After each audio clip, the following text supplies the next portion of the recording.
السلام علیکم پیارے دوستو، آج میں آپ کو حضرت یونس علیہ السلام کا مکمل واقعہ سناؤں گی۔ اللہ تعالیٰ نے قرآن مجید کی 6 سورتوں میں آپ علیہ السلام کا ذکر خیر فرمایا ہے، اور ایک پوری سورت یونس آپ کے نام سے نازل فرمائی ہے۔ حضرت یونس علیہ السلام موصل کے قریب نینوا بستی میں لوگوں کی رہنمائی کے لیے نبی بنا کر بھیجے گئے۔ آپ نے انہیں اللہ کا پیغام سنایا کہ ایک اللہ کی عبادت کرو اور اس کے ساتھ کسی کو شریک نہ ٹھہراؤ۔ آپ کی قوم بہت سرکش اور نافرمان تھی۔ 33 سال تبلیغ کرنے کے باوجود بھی انہوں نے اللہ تعالیٰ کو ایک ماننے سے انکار کر دیا۔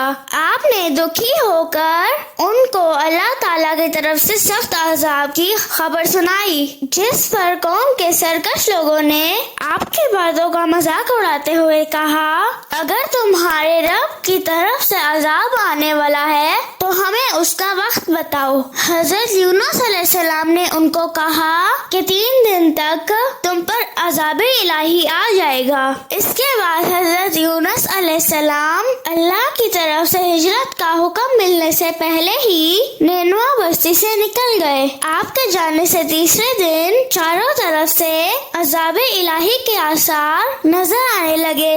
آپ کی قوم کے لوگ حضرت یونس علیہ السلام کی تلاش میں نکلے تاکہ ان سے درخواست کریں کہ وہ اللہ تعالیٰ سے عذاب کو ٹالنے کی دعا مانگے۔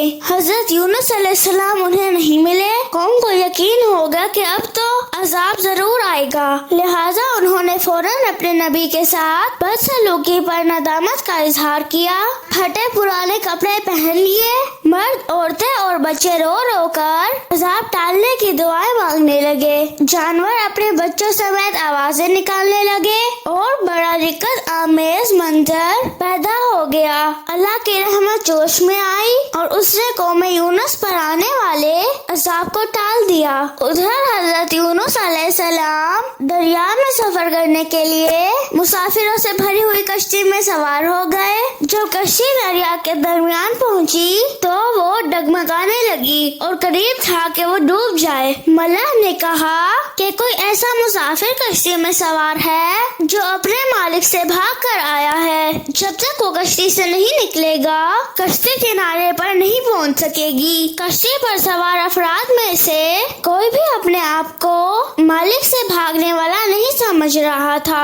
آخر کار قرآن اندازی کی گئی اور قرآن میں حضرت یونس علیہ السلام کا نام نکلا۔ آپ کو دیکھ کر لوگ کہنے لگے کہ اتنا خوبصورت اور معصوم صورت والا شخص اپنے مالک سے بھاگا ہوا نہیں ہو سکتا، لہذا دوبارہ قرآن اندازی کی جائے۔ دوسری مرتبہ بھی آپ کا ہی نام نکلا۔ پھر تیسری مرتبہ قرآن اندازی کی گئی تو اس بار بھی حضرت یونس علیہ السلام کا ہی نام نکلا۔ آپ فوراً سمجھ گئے کہ اپنے والد سے بھاگا ہوا غلام میں ہی ہوں، کیونکہ میں اللہ کی اجازت کے بغیر ہی اپنی بستی سے نکل آیا ہوں، لہٰذا آپ نے خود ہی دریا میں چھلانگ لگا دی۔ اللہ تعالیٰ نے ایک بڑی مچھلی کو حکم دیا کہ اپنا منہ کھول کر انہیں اس طرح نکل لو کہ ان کے جسم کو کوئی نقصان نہ پہنچے۔ جب حضرت یونس علیہ السلام مچھلی کے پیٹ میں پہنچ گئے اور انہوں نے اپنے آپ کو زندہ محسوس کیا اور اپنی غلطی کا اعتراف کرتے ہوئے اللہ کے حضور گڑ گڑائے،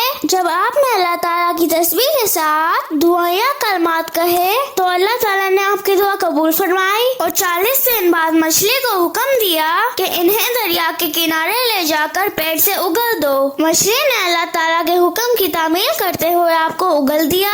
اللہ تعالیٰ نے وہاں آپ پر کدو کی بیل اگا دی۔ آپ مچھلی کے پیٹ میں زیادہ دن رہنے کی وجہ سے بہت کمزور ہو گئے تھے اور آپ کا جسم نرم ہو گیا تھا۔ اس حالت میں اگر آپ پر ایک مکھی بھی بیٹھ جاتی تو آپ اس کی تاب نہ لا سکتے۔